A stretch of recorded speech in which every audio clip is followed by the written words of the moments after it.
Alright, so we back with another video. Today we got y'all boys with an NBA tier list. Today we're going to be ranking every single NBA team in order from 1 to 30. We're going to be doing this kind of 2 weeks out. I'm going to give y'all more videos. I'm going to do mock drafts. I'm going to do reaction to mock drafts. I think this draft class is going to be generational. I've been talking about it. We're going to get that out for y'all boys. And then when it comes to all these other videos I got going on, we're going to rank the players. We're going to react to some other list of players. We're going to be looking at all different type of stuff this whole season. If y'all do want more of the content, make sure to like the video. Hopefully you like the video. Without further ado, man, let's hop into it. Let's go!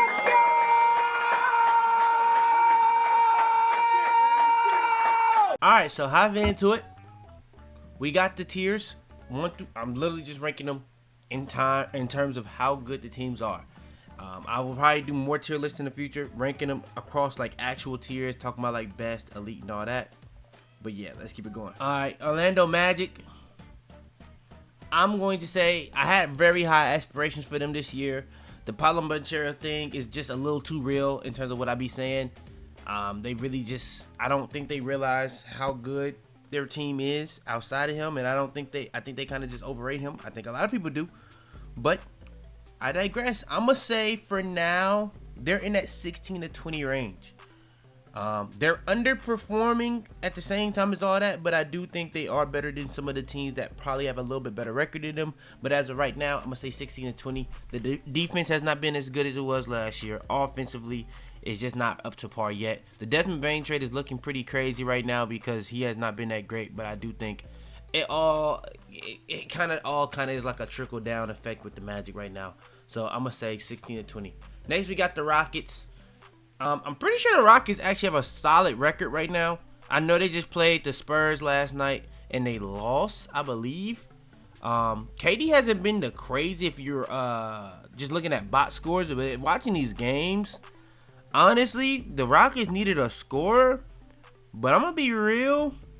That team is pretty interesting outside of KD right now. So I don't even know how to really gauge them too much. I'm still going to say they're a top 5 team. NBA is a lot more fickle and unpredictable. But I do think offensively this team has a lot of issues. But defensively it's going to be a very good team. So I'm going to say 1 through 5. And we're going to keep it moving. Next we have the Hornets.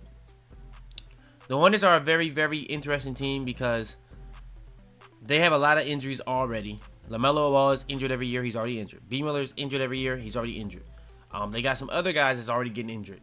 So this is a very odd team to try to rank. I actually do think that this is not as bad of a team as it seems, but I'm going to have to say 26 to 30. It's not really much else I could even really put them. Then we have the Hawks. Now, the Hawks is another... Bro, Hawks and Magic are very similar situations. I think the best player on the team, in a lot of people's eyes, are not the best player on the team. And I do think that they've been a little underwhelming for the expectations I kind of had for them so far this season. So I would personally say between the two teams, I like the Hawks. And the way people look at Paolo, I think of Jalen Johnson. I think everything offensively and defensively, I think Jalen Johnson is pretty much the exact same player, if not better in a lot of those aspects. So I think Paolo may be a little bit more talented though, if that makes sense. But he don't really put it, he's genuinely just not as consistent as Jalen Johnson is right now. So, I do think Jalen Johnson's been good. Trae Young has been out for a couple games now. But the way that this team is built to have Trae Young. If Trae Young doesn't play, they don't really have as many playmakers. They don't really have that playmaker anymore. I think Jalen Johnson is a very good playmaker, but is he a primary playmaker to the same level of Trae Young? No. Even if I think Jalen Johnson may be better than Trae Young, I don't think he is the primary playmaker. This team is kind of built to like play off of Trae Young. If that makes sense, like to make it to make it easier for him offensively and to just mask his deficiencies. But this team did not have a great start. I think with that being said, it is a little bit too dependent of Trae Young when he does play. But when he's not playing, you can see where his hole is missing. So they need to find a balance. In my opinion, I think they're a little bit closer to finding that balance than the Magic are, though. Personally, I think the Hawks are a very well built team. They just got to find that balance. The Pelicans, this is probably the biggest shock of the season for me. I think that this is a team that should not be nearly as bad as they are. They don't even really have that many big, significant injuries. They just have, this is just a very questionable team. The rookie that they picked, Derek Quinn, has actually looked pretty good. So that's actually a very nice thing to see for them.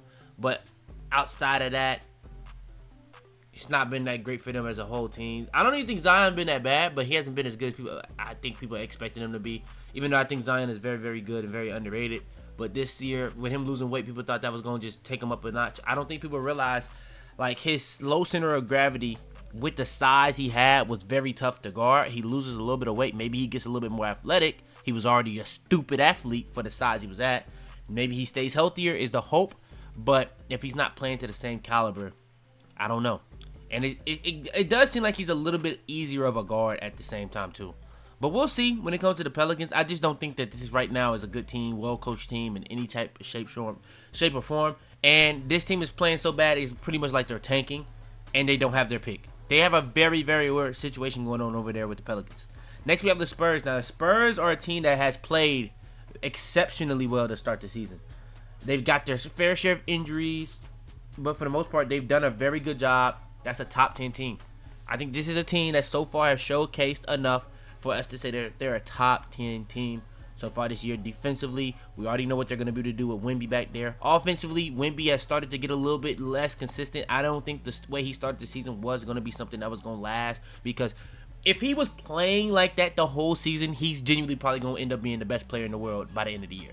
That wasn't a realistic thing for him. I think him being stamped a top 5 player, though, is going to be a real reality. I think he already was a top 5, but I think for him to be, I think it's going to be universally accepted. I just don't know if he's going to be in them debates with the top 4 just yet after the season. Maybe he needs another year, but Wemby has come back every year very, very advanced, very, very improved. And I do think the shot diet is improved. I've seen the first glimpse of what teams is going to do to Wemby in that Heat game in that first half. That second half, it kind of got away from them. Then you see the Suns game. They did pretty much what the Heat did, but tenfold. A lot better, in my opinion. A lot more disciplined, and they did it for the full game. Then you seen the game against the Lakers. Then you seen the game against the Rockets. But the thing is, even with how you try to do to neutralize him offensively, what makes Wemby ridiculous is his defense. Regardless what you feel about Wemby offensively, there is not a person alive close defensively. And I think Bam for the Heat has been ridiculous so far, by the way. I think he has had a ridiculous start to the season defensively. But Wemby is just not a fair person to compare these players to. Wemby literally takes away the most valuable piece of the floor away by himself, just being on the floor. You don't really get any rim attempts with Wemby at a high level. Now, against the Rockets, you kind of seen glimpses of what you can try to do, but it doesn't work for the whole game. That is the issue. So, obviously, people are going to get those rim attempts.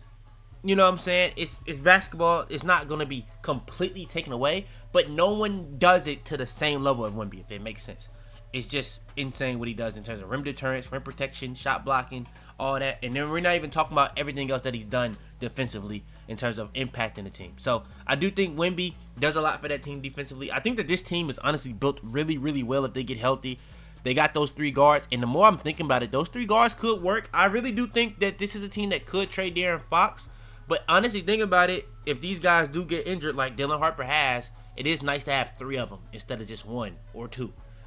So, very interesting. And it's also very funny to me that they pretty much traded DeJounte Murray in the trade that they did. And they pretty much traded Derek White. And they pretty much got those exact, I guess, not styles in terms of how, in terms of how they played on the Spurs. They got those exact same, I guess, archetypes. But in my opinion, improved. I would say Castle is like more of the DeJounte. And I would say Harper is like a, I don't know if you can say he's a Derek White because he's a lot better prospect, but it's similar in terms of what Derek White has become, and I think Dylan Harper can already be that as a rookie. So the Spurs are very interesting, in my opinion. Spurs are very interesting, and then if you think about the other guys, you still got Vassell, you still got Sohan, I like Carter Bryant in terms of that team. It's a very interesting team. Cornette is actually a pretty good pickup. De'Aaron Fox is on this team. Still yet, I think he actually has played at the time we recording this, but yeah, we're gonna say 6-10. Then we have the Mavericks. This is another one. Now, injuries are hurting this team, but I don't even know if injuries are saving this team. Cooper Flagg is just not as NBA ready as people acted like. And yes, I get it. He's not playing with a point guard, but at the same time, this was supposed to be something he was very good at in terms of things. But coming into the league, the only thing that was his issue was scoring consistency. That was his issue. That's why a lot of people compared him to Tatum, because Tatum's all his career is inconsistency has been game-to-game scoring. So I do see that, but defensively, Cooper Flagg has still been pretty good. Playmaking, he's been okay. I do think playing him at point guard makes sense in terms of they don't really have anybody playmaking to the same level as him except for maybe D'Lo. But this team is just not a very well-constructed team. But even if it was, the injuries are hurting it. Like, I think people thinking of Derek Lively with Luka, without Luka last year, was not good.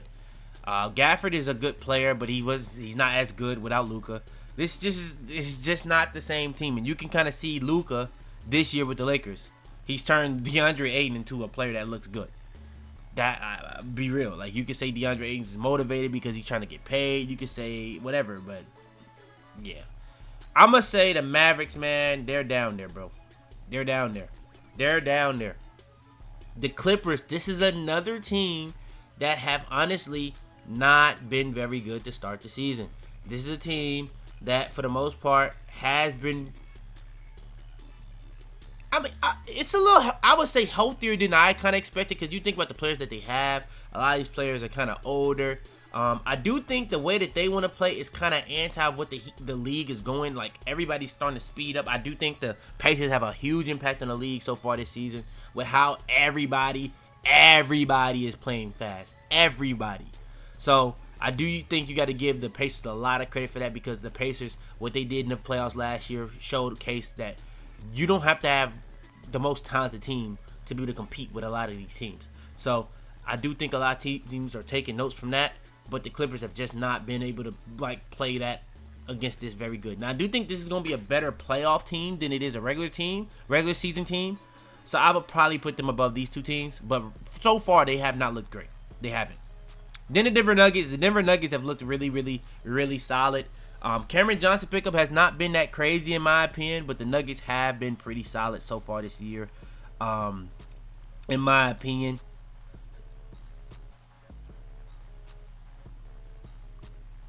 It's kind of tough when it comes to the Nuggets, how to really gauge it.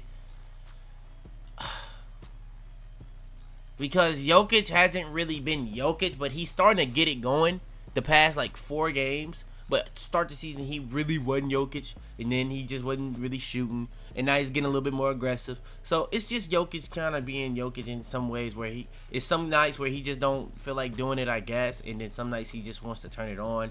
But Jokic is Jokic. We all know how good Jokic really is. The Nuggets outside of Jokic has been pretty solid as well. It's going to be a defensive team that tried to win a possession battle. They've done a very good job at that. So we'll see what the Nuggets going to look like for the most part of this year. I still think they have an issue in terms of that secondary score, because Jamal Murray hasn't been really that crazy still this year. So we'll see. But 1 to 5, I still will have to say them. Grizzlies, I think Grizzlies in that 21 to 25 area. Not that good of a team. Honestly, very underwhelming. Another team that's pretty underwhelming in terms of how good they've been so far. It's kind of that simple.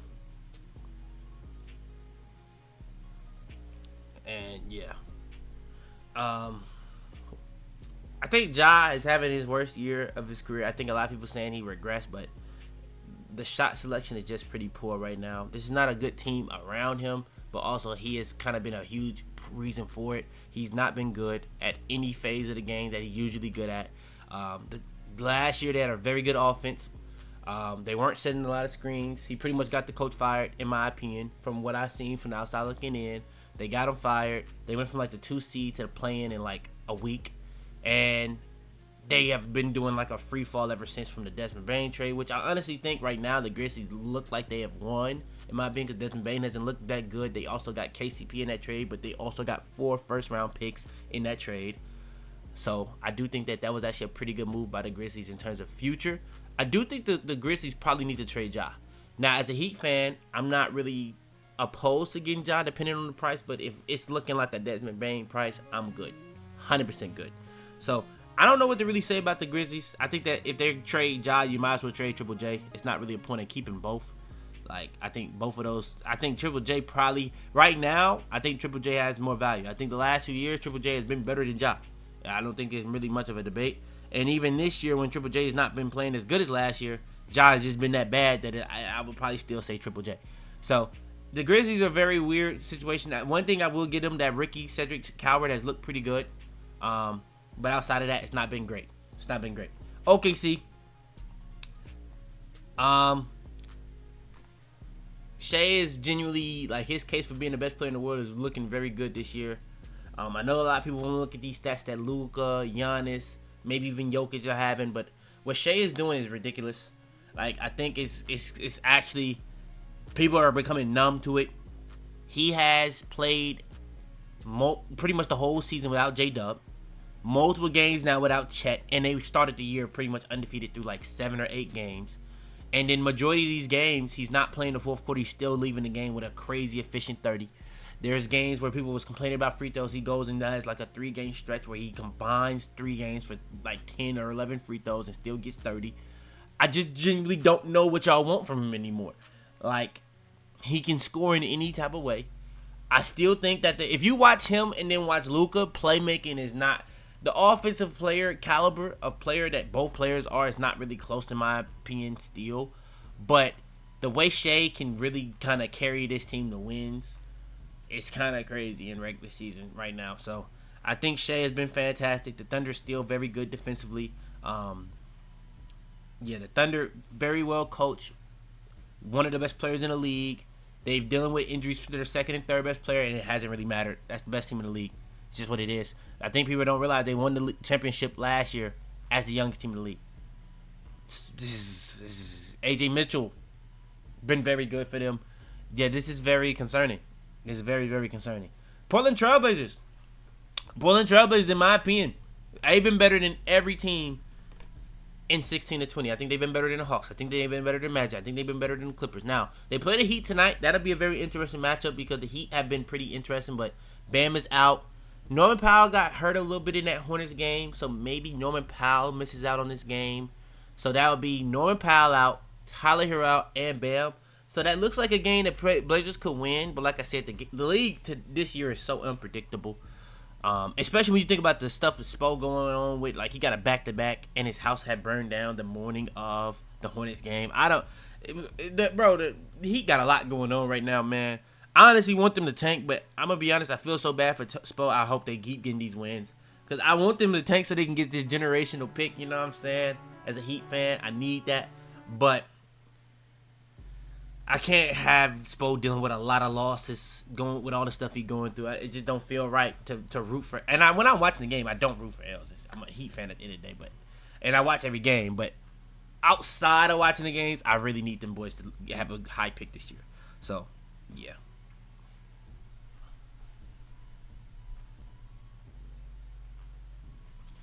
Next, we have the 76ers.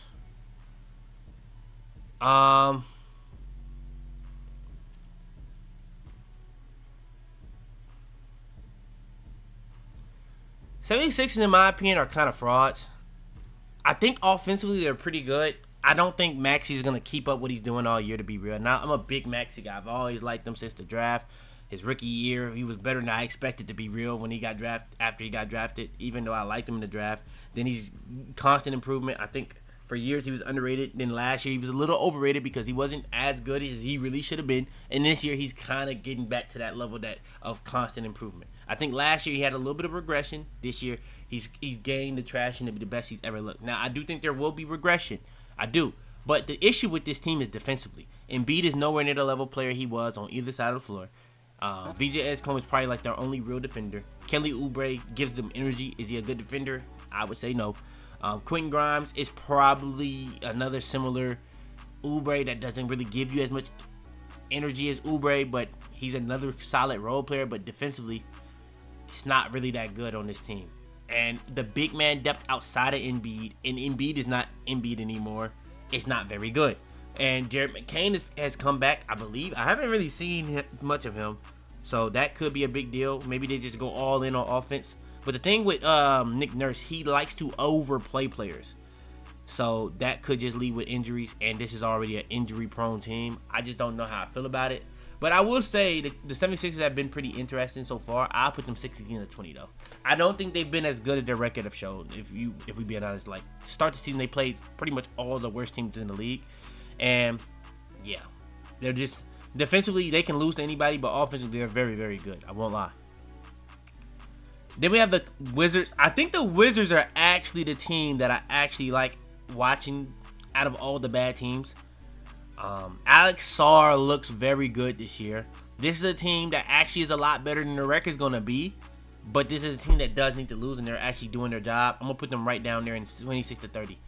I think Alexander Sarr is looking like a real star. He could be a real star. Like, a lot of people was having Mobley in top 25 debates. Alexander Sarr so far this year has had a better start than Mobley. I don't even think it's too much of a debate, to be real. But I digress. The Chicago Bulls. There's another team that had a player that got a lot of hate. Josh Giddey. Josh Giddey gets a lot of hate. Now, from the situation that he had, that is like one of the worst things that can possibly happen to a person if you are innocent. Now, if he actually did it, I don't know. I'm not Josh Giddey. So, I don't know.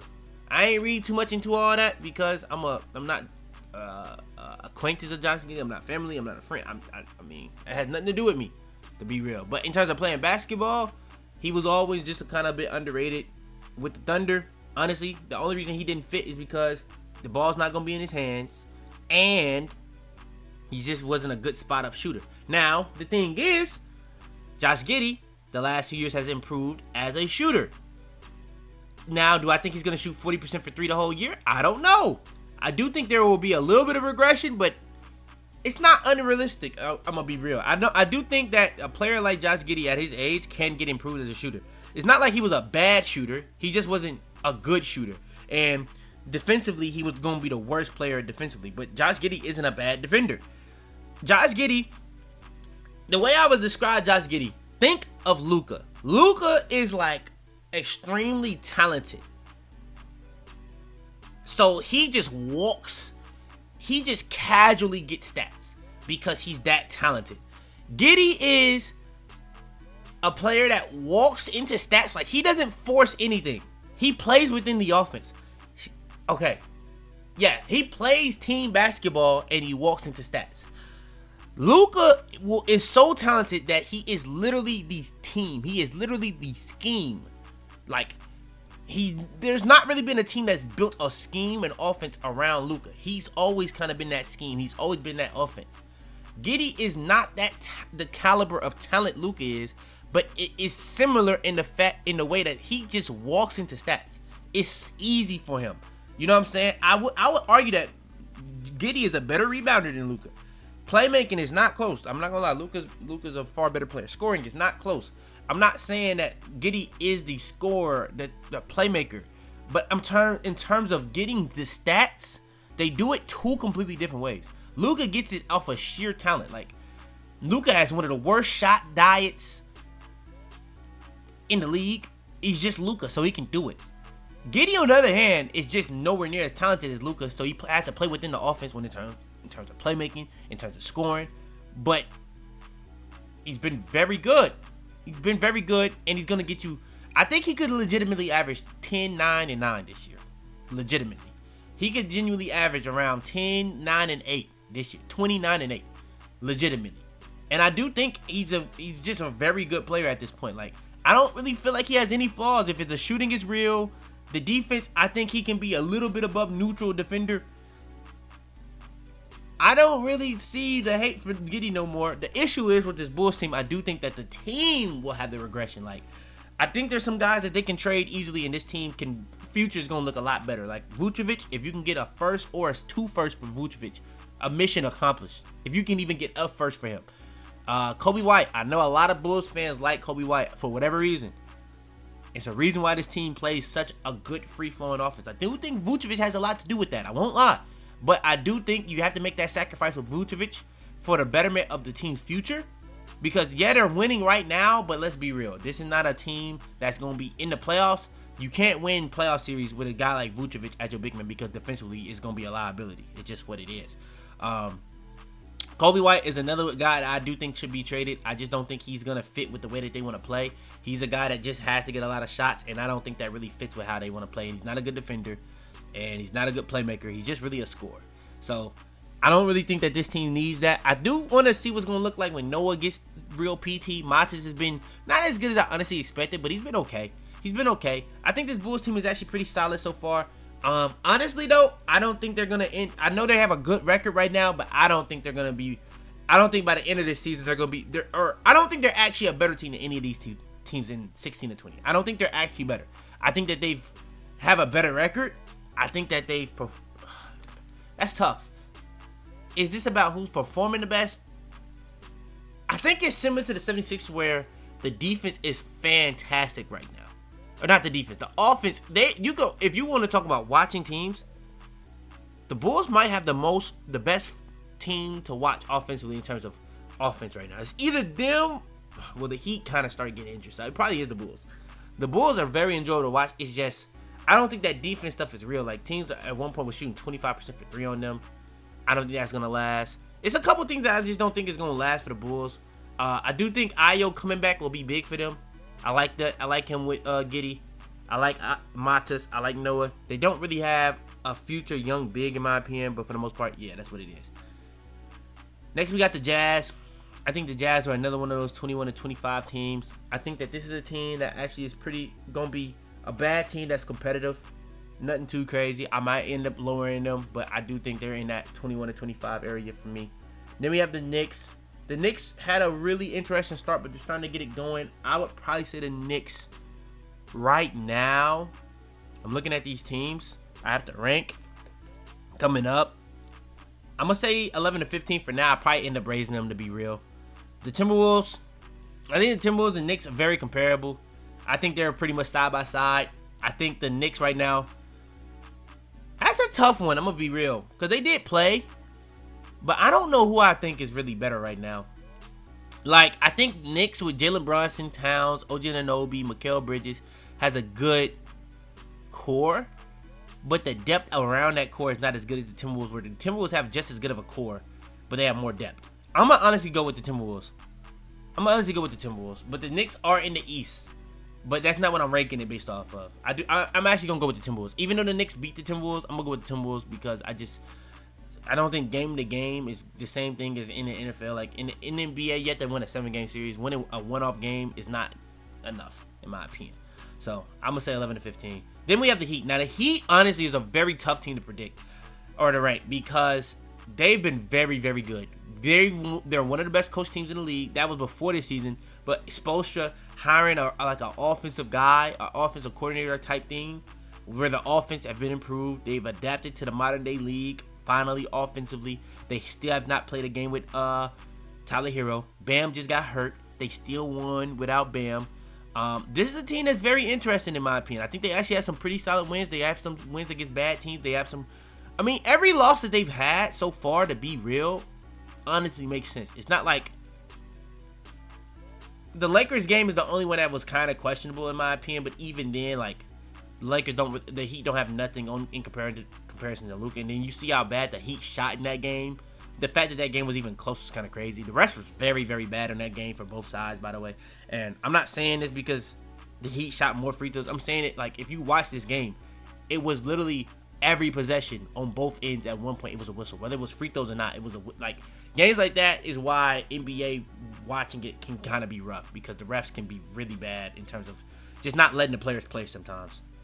So yeah, I would say Heat. This is a tough one. Honestly, they have a lot of injuries right now.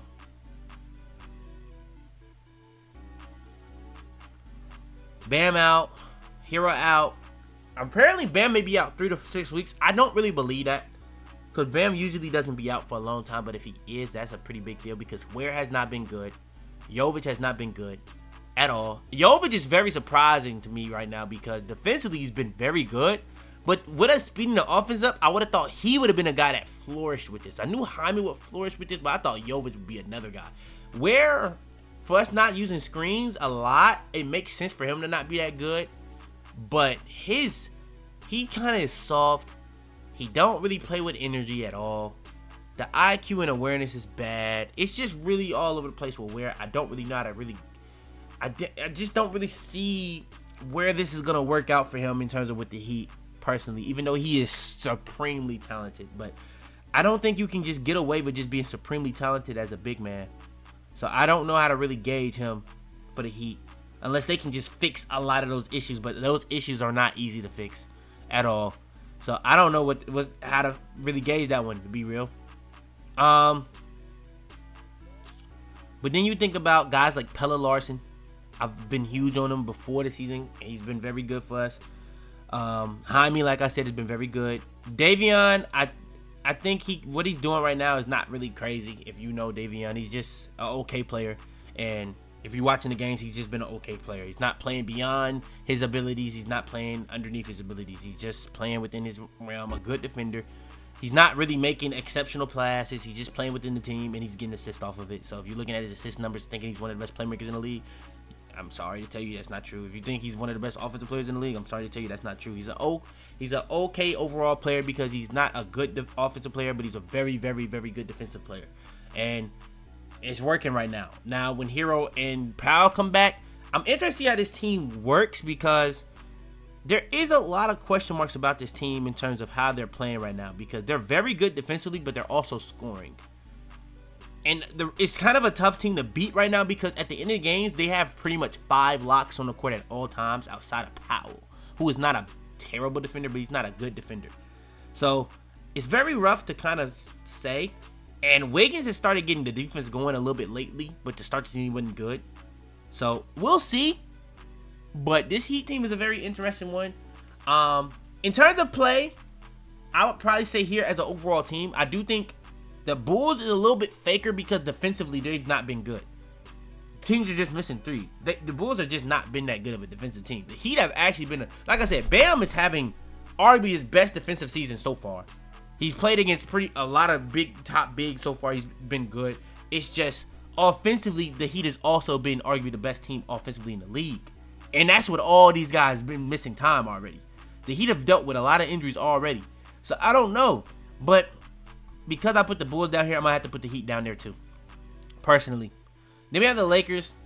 Lakers is another team that honestly, I'm not a big believer in, to be real. But they've been playing very good. The issue with them compared to the Bulls and the Heat have guys missing. Okay, now it's coming down to the consistency of this. Because the Lakers have had guys missing too. LeBron has not played a game the whole season. Luka has missed a whole week already. Aiden has missed time. And they've still been winning games.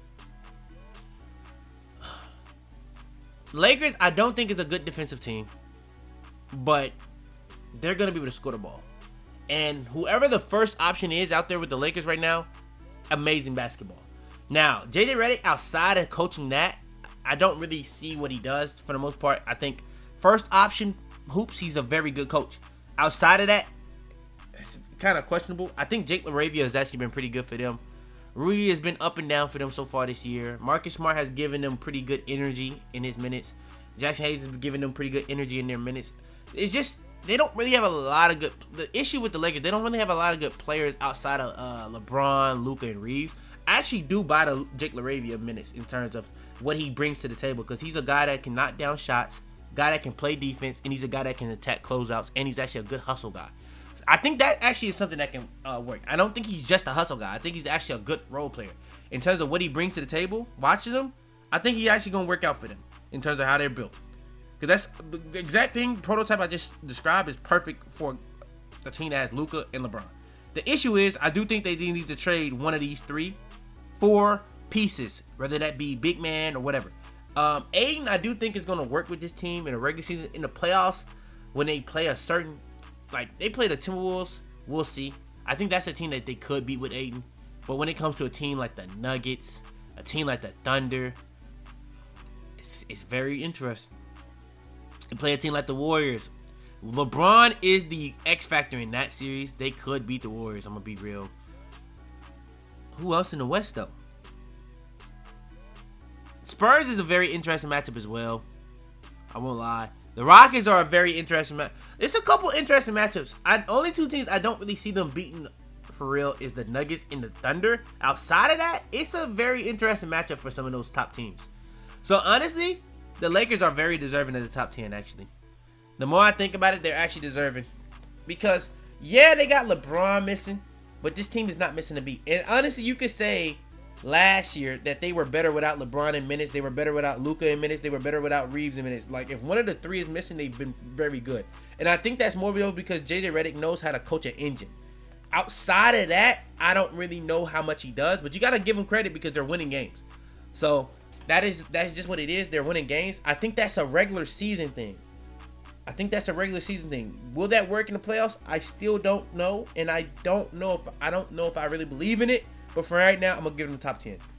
I'm not a big Lakers believer though. I'm gonna keep it big. Then we have the Kings. Kings are not good. 26 to 30. They're not good. Not a Kings believer at all. They're not good personally. Raptors. I got them out of Bulls. They're okay.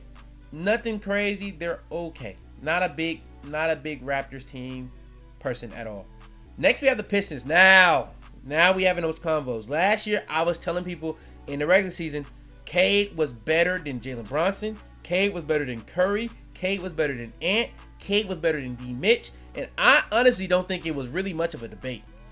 It wasn't really a debate. The issue is when it came to the playoffs, he hadn't proved it in the playoffs to be better than Jalen Brunson. He hadn't proved it to be better than Curry. To prove it to be better than Ant. So if you say those three players are better, I'm not arguing with you because they have proven it in the playoffs. That's when it matters most. But in the bigger sample size of the season, he was better last year. It's just what it was. I do think he proved me right in terms of he just has to prove it in the playoffs because he did not have a great playoff run last year. He was not that good in the playoffs. But if he was good in the playoffs, they could have beat the Knicks. They genuinely could have beat the Knicks if he played better. And the difference was he played bad and Jalen Brunson played good. And it was some pretty bad calls going the Knicks' way. I won't lie.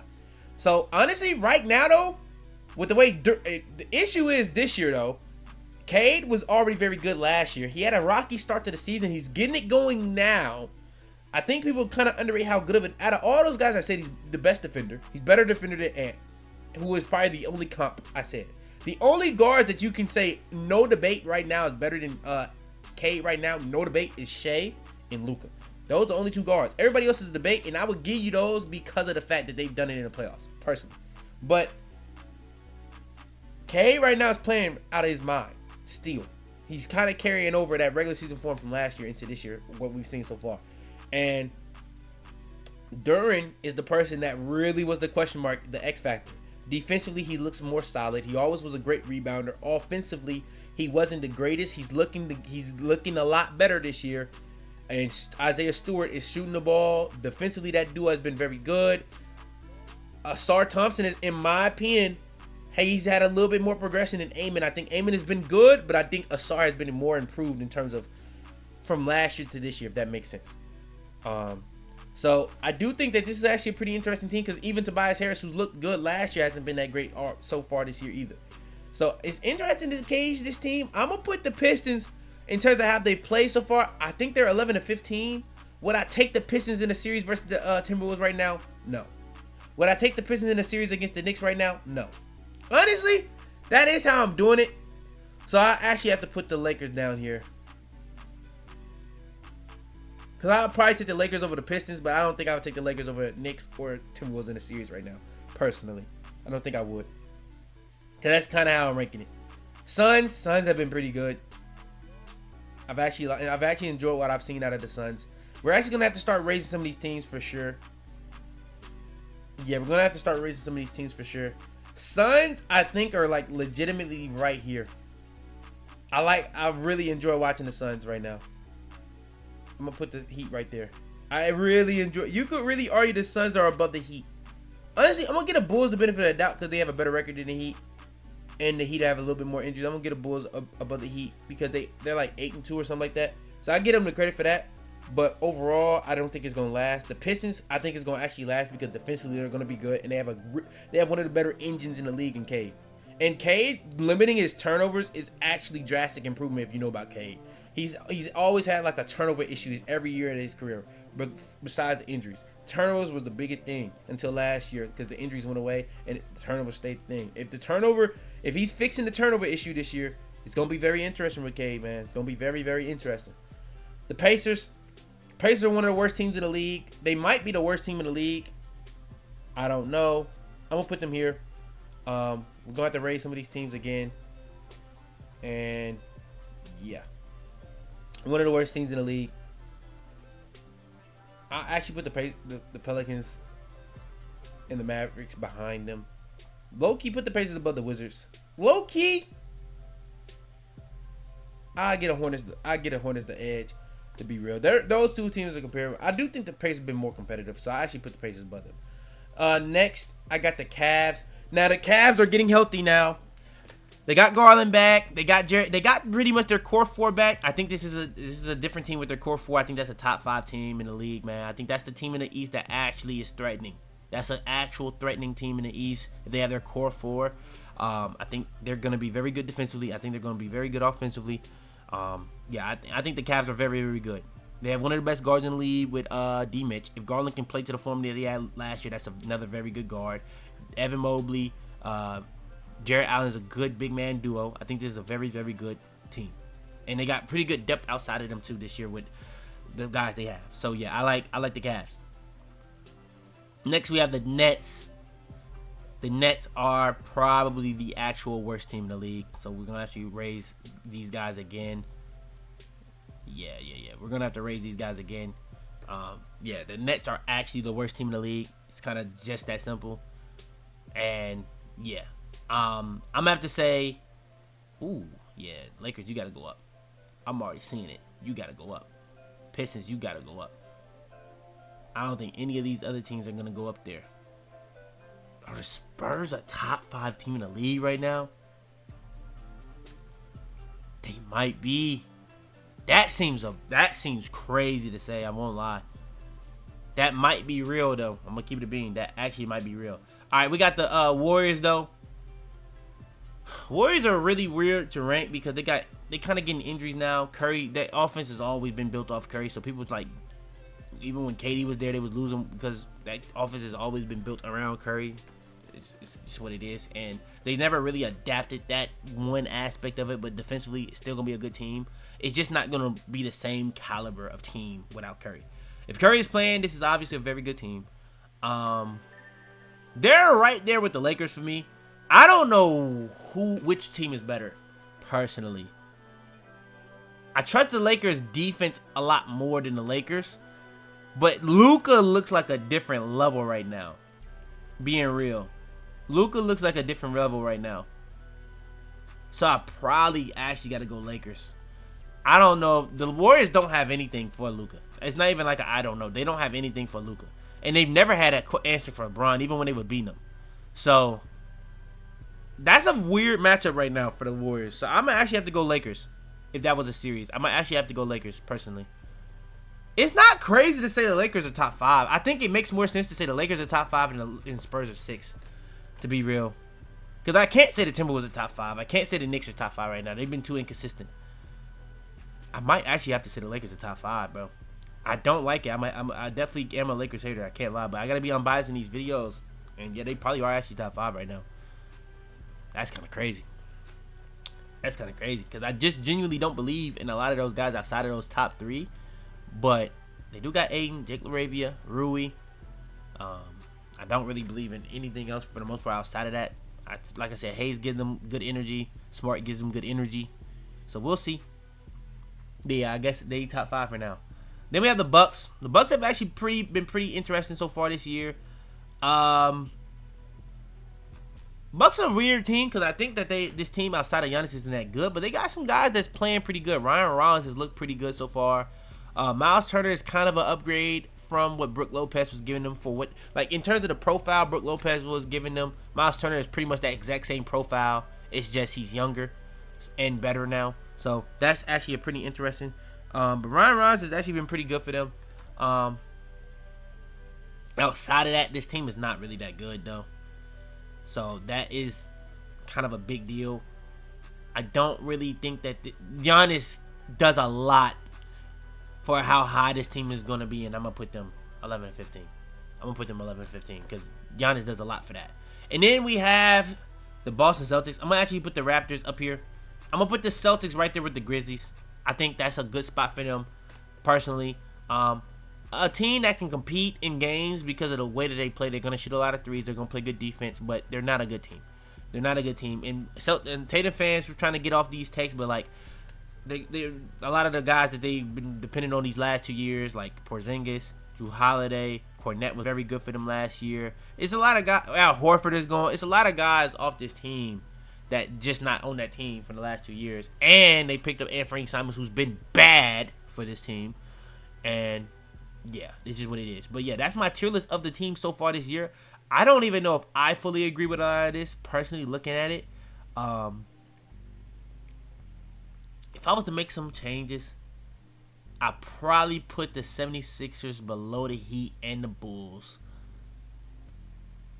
It's hard to say the Bulls are better than the Bucks because outside of Giddey, it's not been great. I do think Mata's probably better than anybody on the Bucks outside of Giannis, but Giannis is better than the combination of Giddey and Matas. I don't think that's too much of a debate there, bro. I'm gonna keep it a beat. Honestly, you could say the Bucks have been better than Magic and the Hawks, but I'm gonna keep it there for now. Loki gonna lower the Trailblazers. I'll put them above the Bucks, and that's my tier list. I think that's my final tier list. Yeah, I think that's my final tier list. I'm gonna actually put the Wizards down here for now, because this is just right now, today, and me ranking them. What day is it? Because I don't think I'm gonna post this today. November 8th, 6:58 p.m. So we'll see. But yeah, if y'all do want more, like the video, subscribe, all that good stuff out the way. Your boy Fitz. Okay, so I took my time updating this or uploading this. I really don't feel too confident about any teams outside the top 3, to be completely honest with you. I do think the Lakers have been good. I would probably have to move them down here. I do think the Spurs have been good. For now, I'm gonna have the Knicks above them. Right now, though, it might have to be the Pistons. If we talk about how good teams have played so far defensively, they got their star offensively. I think I gotta give it to the Pistons right now. And then to go alongside that, I'm gonna have to put the Heat right here. The Heat have been, if you watch the Heat games, they've been amazing. I feel like I'm trying to be unbiased, but being real, that's about what they deserve to be. But yeah, that's what I'm gonna end it off with. Tell them to bring me my money. Yeah!